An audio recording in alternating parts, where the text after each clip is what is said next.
In my last video, I introduced this. My 2018 Polaris RZR Turbo S that we got for an insane electric conversion.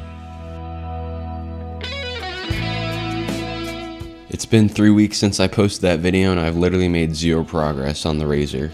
I actually tore my ACL in a lacrosse game soon after that video was published. I had surgery and now I'm just finally able to get around well enough without crutches. So now I can start making progress on the build. I'm gonna start by taking off all the plastics and probably end up tearing the whole thing down to just the frame. As you can tell by the title of the video, I've decided to use the motor from a Tesla to power this thing. And it's gonna be from a Model 3, so it should have about 300 horsepower, which is almost double the original 170 from the gas engine. The only drawback is that it will be only rear-wheel drive with the electric powertrain. It is possible to make it four-wheel drive, but it would be way more difficult and heavier and more time-consuming, so I'm just going with two-wheel drive because that's all I need. I'm not going to be doing any rock crawling or any of that stuff.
These things are the absolute worst.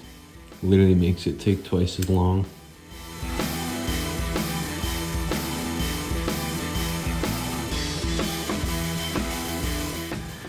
So it seems like you have to take the entire roll cage off just to get to the engine. This plastic is nowhere to go unless literally the whole cage is off, so that's really annoying, but it is what it is.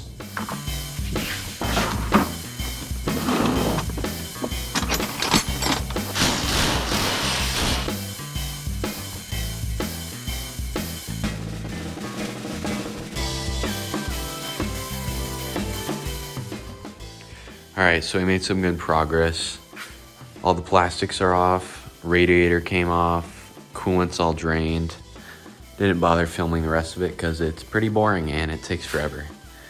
Here's all the wiring, most of the wiring harnessed.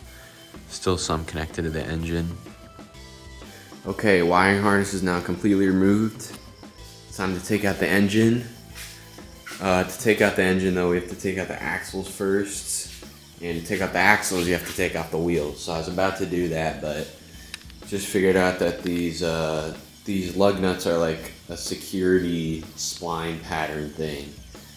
So you need a special tool for that, and it's not coming until tomorrow. So in the meantime, I'm gonna do my first scan of the whole rear suspension and axle assembly.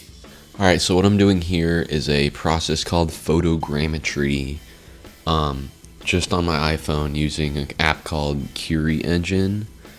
You pretty much just take like 150 pictures of whatever you want and it'll make that object into a 3D model that you can then like view and look at in a 3D space. You can buy like actual 3D scanners, but I've found that just a phone works well enough for what I'm doing.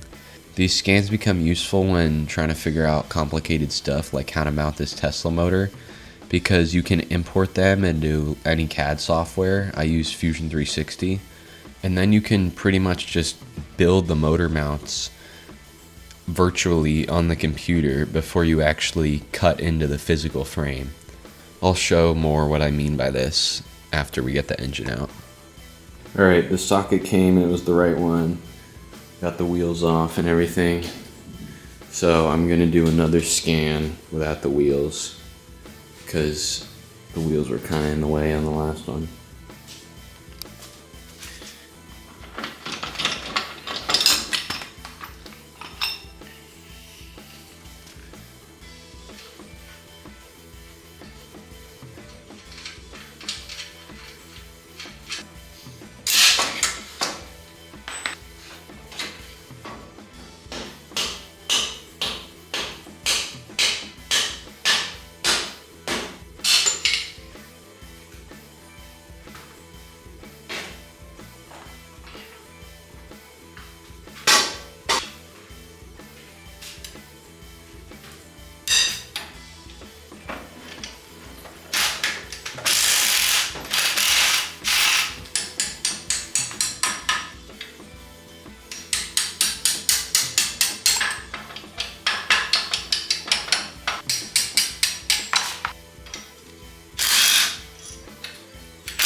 Alright, so this was the setup to separate the engine from the frame.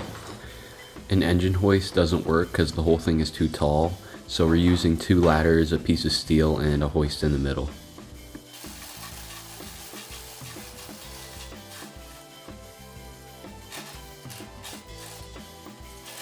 First we lift up the front of the engine, put a block under it, and then lift up the back of the engine and put a block under it.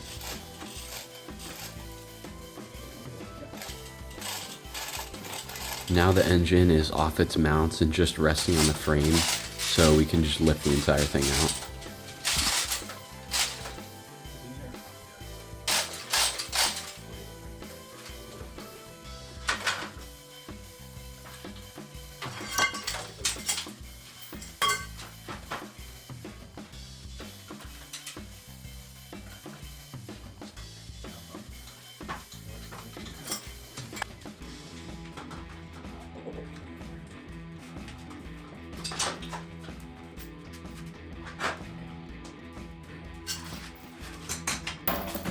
The engine is 296 pounds. What about if that's included?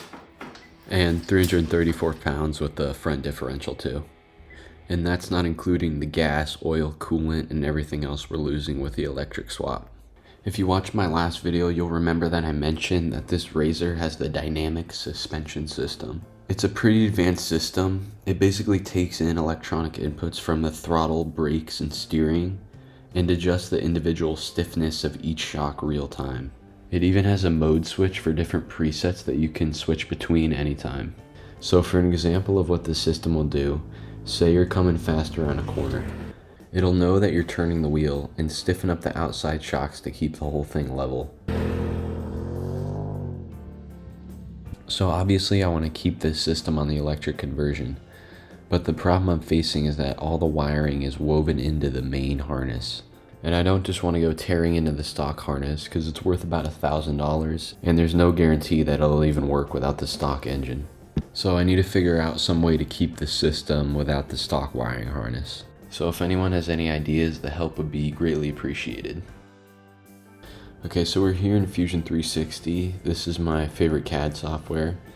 If you're not familiar with CAD, it's pretty much just a 3D space where you can really just draw anything you want. But I was able to import those scans that I did with my phone from earlier. So this is the first one that I did with the wheels off, but all the suspension still hooked up and everything.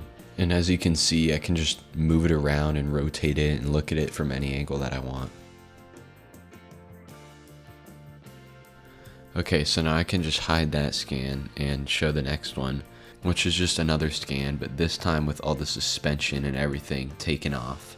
I did this one with the engine still in so that I could see where the stock attachment point for the axle was.